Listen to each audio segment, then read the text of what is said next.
Protection ही एक NGO आहे महाडमध्ये. 1999 पासून त्याचं काम चालू आहे. तरी NGO महाडमध्ये काय काय करते तर वाईल्ड लाईफ रेस्क्यूज असो, गावांमध्ये शाळांमध्ये अवेअरनेस असो, किंवा गिधाडांवर रेस्क्यू आणि नेस्ट मॉनिटरिंग असो, फ्लड्समध्ये ह्युमन रेस्क्यूज असेल, रिलीफ वाटप असेल, तर हे सगळे काम महाडमध्ये 1999 पासून ही NGO महाडमध्ये करत आलेली आहे. Next slide please. तर 1999 जेव्हा BNHSनी आणि द पेरिग्रीन फंडनी डंका वाजवला की 99% पॉप्युलेशन व्हल्चर पॉप्युलेशन डिक्लाइन होत आहे, तेव्हा आमचे sir Premsagar Mestri sir, founder of Siskap, यांनी व्हल्चर सर्वे केला आणि त्यांना 2 कॉलनीज मिळाल्या, एक नाणेमाची जवळ आणि एक चिरगाव जवळ.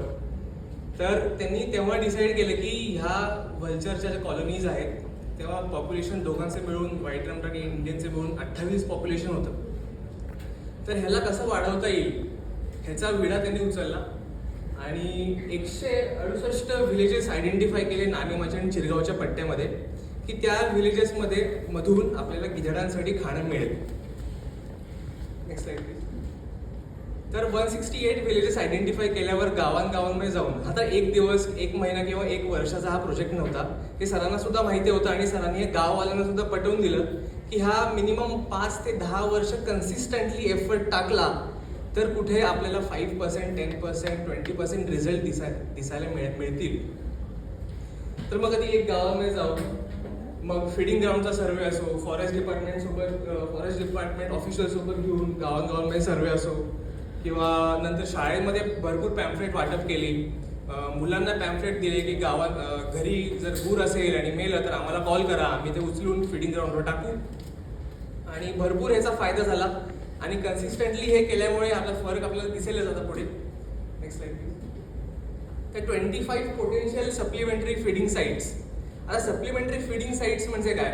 आता गावांमध्ये प्रत्येक शेतकऱ्या, आता शेतीप्रधान आपलं कोकण आहे, तर मोस्टली गावांमध्ये कॅटल पॉप्युलेशन हे मिळणारच, त्यामुळे प्रत्येक कॅटल मॉर्टॅलिटीज होतच असतात. तर हे कॅटल मॉर्टॅलिटी झाल्यावर एक अशीच गावातली एक जागा असते की जिथे गाववाले नेऊन ते मेलेलं गाय, म्हैस, बैल काय पण असो ते टाकतात. तर तसे 25 जागा आयडेंटिफाय केल्या 168 विलेजेसमधून आणि त्याच्यानंतर 8 ॲक्टिव्ह व्हल्चर फीडिंग ग्राउंड्स, म्हणजे त्या 25 साईट्समधून पण 8 ॲक्टिव्ह व्हल्चर फीडिंग ग्राउंड. म्हणजे काय तर 1999 ते 2002 25 पोटेन्शियल साईट्सवर आम्ही हे केला, एक्सपेरिमेंट केला, तिथे गूळ टाकून की गिधाड उतरते का. तर त्या 25 साईटपैकी 8 साईटवरच गिधाड उतरलं. तर ते ॲक्टिव्ह फीडिंग ग्राउंड्स आहेत आत्ताचे. Next slide please. तर हे जे 8 ॲक्टिव्ह फीडिंग ग्राउंड्स आहेत म्हणजे ढोर टाक्याच आहेत जिथे गाववाले आधी टाकत होते. जास्त आम्ही ती चेन डिस्टर्ब नाही केली की कुठेतरी दुसरीकडेच आम्ही गूर नेऊन टाकू. आधीपासून जी परंपरा चालत आलेली आहे त्याच वाटेने आम्ही पुढे चालत गेलो. आणि हे जे 8 फीडिंग ग्राउंड्स आहेत हे पण आता हे कसे मॅनेज करायचे, तर ज्या फीडिंग ग्राउंड जवळ गूर मेलेला आहे त्या फीडिंग ग्राउंडला ते नेऊन टाकायचं. आता सरांचा मनात विषय आला की जर एकाच ठिकाणी आपण टाकत गेलो की गिधाडांना ह्याची सवय होणार नाही का. तर म्हणून आम्ही काय केलं की नॉन ब्रीडिंग पिरियडमध्ये आटीच्या आटी आम्ही फीडिंग ग्राउंड ॲक्टिव्ह ठेवतो आणि फक्त ब्रीडिंग पिरियडमध्ये फक्त चिरगाव आणि चांदोरे जिच्या आजूबाजूला भरपूर व्हाईट रम्प्टची नेस्टिंग कॉलनी आहे, फक्त ब्रीडिंग पिरियडमध्ये फक्त तिथेच गूर टाकायचं.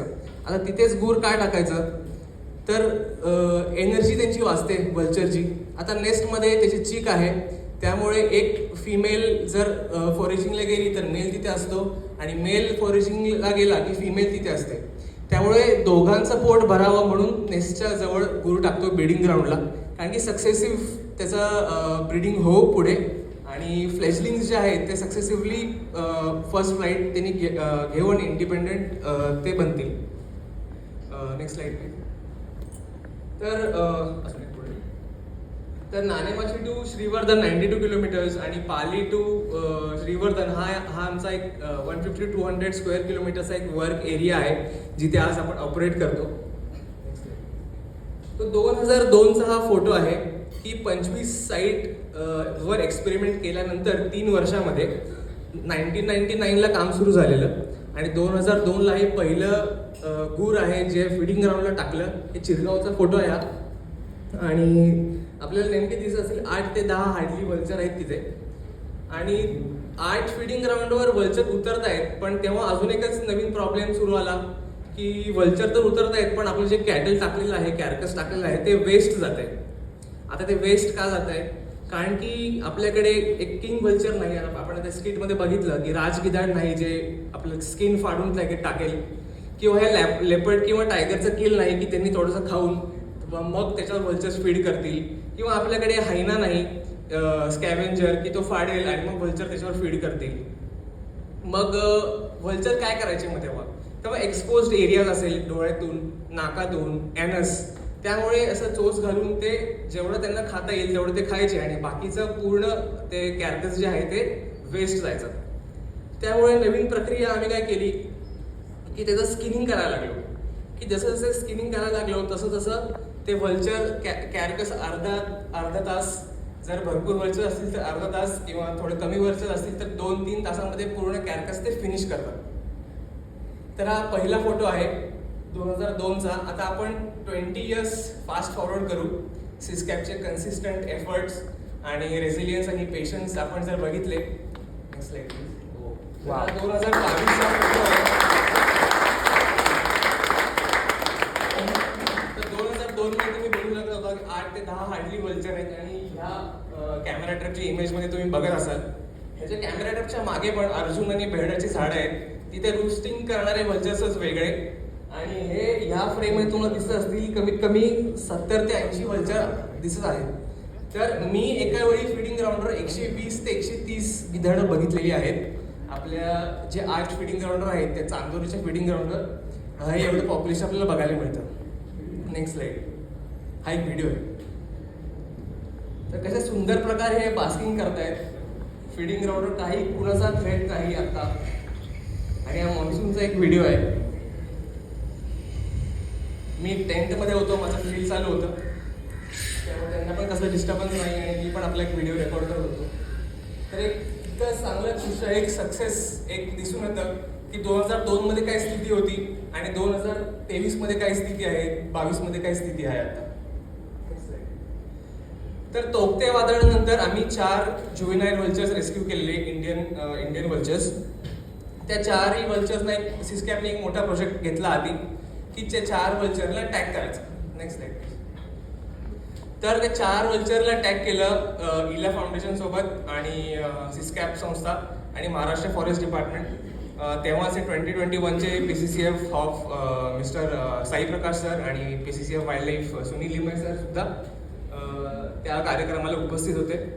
ते 4 वल्चर रिलीज केले, पण त्यातले अनफॉर्च्युनेटली 3 वल्चर जे आहेत ते थोडा ह्युमन इम्प्रिंट त्यांना जास्त झालेलं. ते वाईल्डमध्ये सस्टेन नाही करू शकले, म्हणून त्यांना परत SGNP मध्ये ट्रान्सफर करण्यात आलं. पण एक जो वल्चर आहे A61 नंबरचा, त्याची एक वेगळी सक्सेस स्टोरी आहे.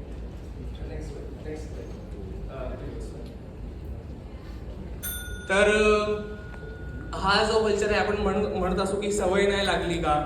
आता भरपूर रिसर्च पेपर्स आहेत फीडिंग ग्राउंडवरती, पण असे 8 फीडिंग ग्राउंड एका संस्थेने मॅनेज करणं किंवा एका नॅशनल पार्कने मॅनेज करणं असं कुठेच नोंद नाही आहे. त्यामुळे त्यांच्या फ्लाईट पॅटर्न्समध्ये थोडी शॉर्ट टर्म चेंजेस होतात, पण लॉंग टर्म चेंजेस काय होत नाहीत. आणि मोस्टली त्यांचं फ्लाईट पॅटर्न्स हे हंगर ड्रिव्हन असतं आणि जेवढी त्यांना भूक लागते तेवढं त्यांचं फ्लाईट पॅटर्न्स फ्लक्च्युएट होतं. जर त्यांना जास्त भूक लागत असेल तर ते जास्त फिरणार आणि कमी भूक लागली असेल तर ते कमी फिरणार.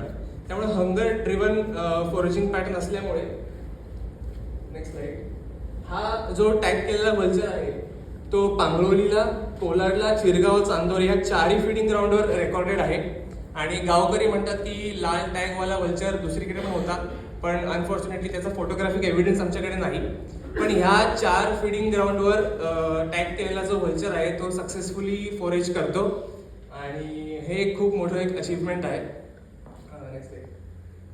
तर हा एक हीट मॅप आहे की आम्ही कुठून कॅरकस सोर्स करतो आणि कुठे ड्रॉप करतो.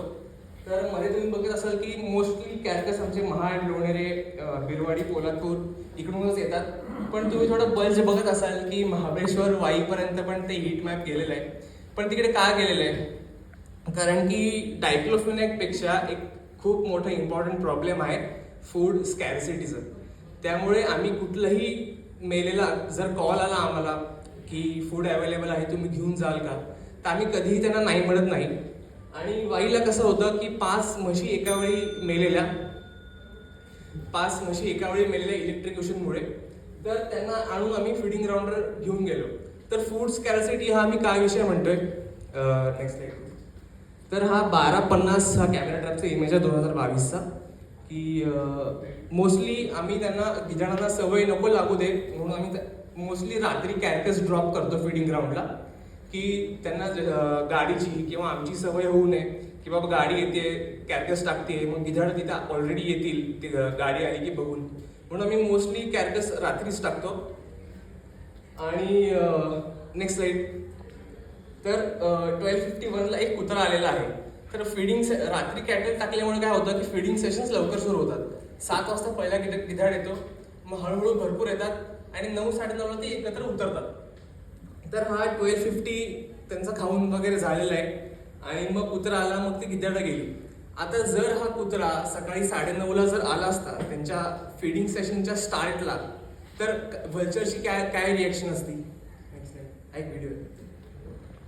तर आज सकाळी 9:30ला कुत्रा आला, पण फूडचं शॉर्टेज किंवा फूड स्कॅर्सिटी मी म्हणतोय की त्या कुत्र्याला पण ते गिधाडं ऐकलं नाही आणि शेवटी तो कुत्रा कंटाळून निघून जातो आणि गिधाडं फीड करायला.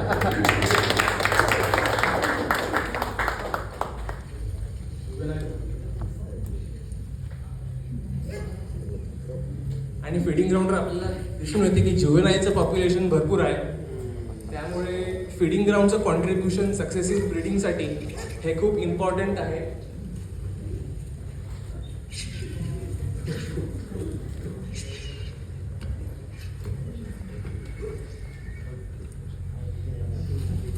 असं म्हणतात ना की पोट आहे म्हणून लढाई आहे, आणि हे एक बॅटलफील्ड आहे कन्झर्वेशनचं, तिथे फूड किती इम्पॉर्टंट आहे गोष्ट. Next slide please.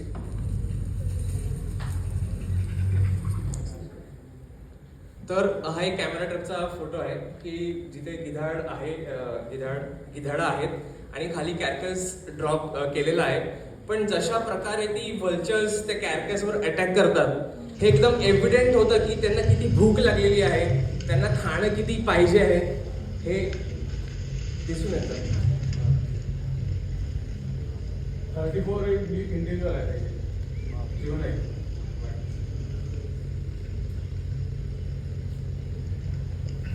सरांना सगळा रेकॉर्ड माहिती असतो कुठे काय काय चालू आहे. Next slide.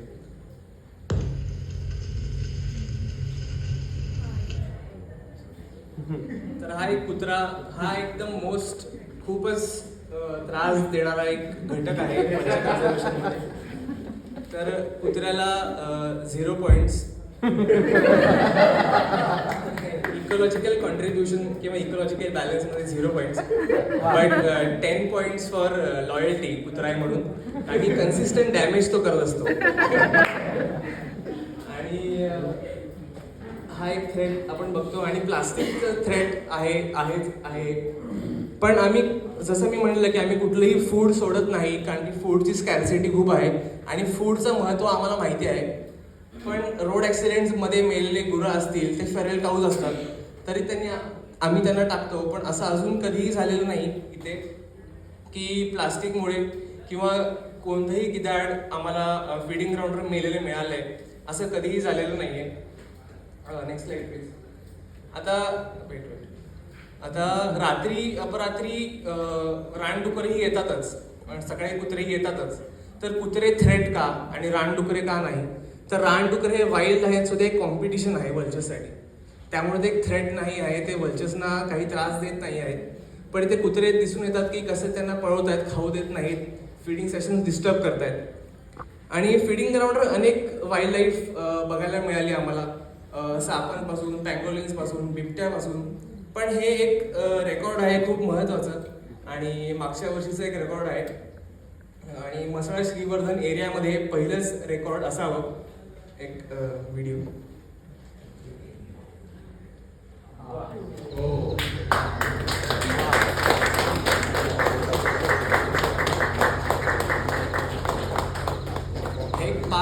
वाईल्ड डॉग्सचा पॅक एका 19 सप्टेंबर 2022ला सकाळी 8:30 वाजता कॅमेरा ट्रॅकमध्ये रेकॉर्ड झालेला आहे. आणि बिचारे वाईल्ड डॉग्स एका व्हल्चर फूडवर स्कॅवेंज करतायत. म्हणजे फूड स्कॅरसिटी हा फक्त व्हल्चरचा विषय नाही आहे. तिथले वाईल्ड ॲनिमल्स पॅकमध्ये हंट करणारे हे वाईल्ड डॉग्स जर स्कॅवेंज करायला लागले तर फूड स्कॅरसिटी, फूड शॉर्टेज किती इम्पॉर्टंट विषय आहे हा आपल्याला खूप मनावर घ्यायला पाहिजे. Next slide. तर फीडिंग ग्राउंडचे भरपूर फायदे सुद्धा आहेत. तर पहिलं म्हणजे support for migratory vulture populations. 1 minute.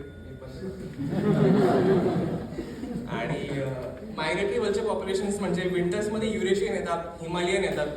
त्यांना एक स्टेडी फूड फीडिंग ग्राउंड देते. त्यांचा मायग्रेशनमध्ये भरपूर फॅट लॉस होतो. त्यामुळे त्यांच्या मॉर्टॅलिटीचे चान्सेस भरपूर असतात. आणि मायग्रेशन्समध्ये रॅप्टरचे इतके मॉर्टॅलिटी आपण बघतो. ऑस्प्रेसचे भरपूर मॉर्टॅलिटी मायग्रेशनमध्ये होतं. त्यामुळे व्हल्चर्सचे आपण मायग्रेशनमध्ये मॉर्टॅलिटी फीडिंग ग्राउंड कुठे ना कुठेतरी कमी करत आहे. तर फूड फॉर जुवेनाइल्स. आता ब्रीडिंग सीझन संपला की जुवेनाइल्स हे इंडिपेंडेंट होतात. त्यांचे आई बाबा त्यांना खाणं आणून देत नाही. तर तेव्हा त्यांना फूडची ना खूप गरज असते. आणि तेव्हा जर त्यांना फूड मिळालं नाही तर सक्सेसिव्ह ब्रीडिंग होत नाही, व्हल्चर पॉप्युलेशन इन्क्रीज होत नाही. तर फीडिंग ग्राउंड त्या जुवेनाइल्सना कन्सिस्टंटली फूड सप्लाय करते. आणि म्हणून त्याचं पॉप्युलेशन आपल्याला इन्क्रीज या 15-25 वर्षामध्ये आपल्याला दिसलं की 2002ला काय सिनॅरिओ होता आणि आता काय सिनॅरिओ आहे. तर study food for behavioural studies आपण बघू. तर ह्याच्यामध्ये जे बिहेवियरल स्टडीज मी पण एक केलेलं आहे ते फीडिंग ग्राउंडवर. आणि व्हाईट रम्ड आणि इंडियन व्हल्चरचं मोस्टली पॉप्युलेशन फीडिंग ग्राउंडवर येतं.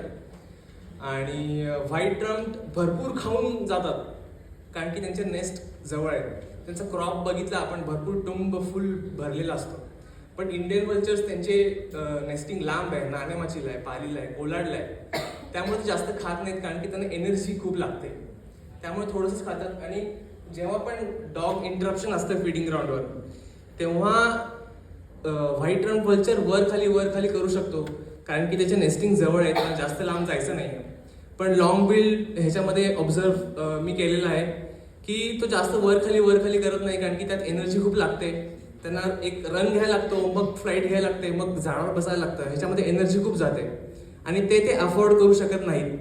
त्यामुळे ते वेट करतात भरपूर. त्यांना जर सेफ वाटलं तरच ते खाली उतरतील. तसं व्हाईट रम्ड व्हल्चर करू शकतात कारण की त्यांचे नेस्ट जवळ आहेत आणि हे करू शकत नाहीत कारण की त्यांचे नेस्ट लांब आहेत. तो असे काही घटक आहेत जे आपल्याला फीडिंग ग्राउंडवर स्टडी करून व्हल्चर्स ऑब्झर्व करून आपल्याला इन्साईट त्यातनं मिळत जातात. आणि पॉप्युलेशन इन्साईट सुद्धा. तर आम्ही व्हल्चर नेस्ट मॉनिटरिंग करतो की श्रीवर्धनमध्ये आम्हाला 30 घरटी मिळाली, चिरगावमध्ये 20 घरटी मिळाली.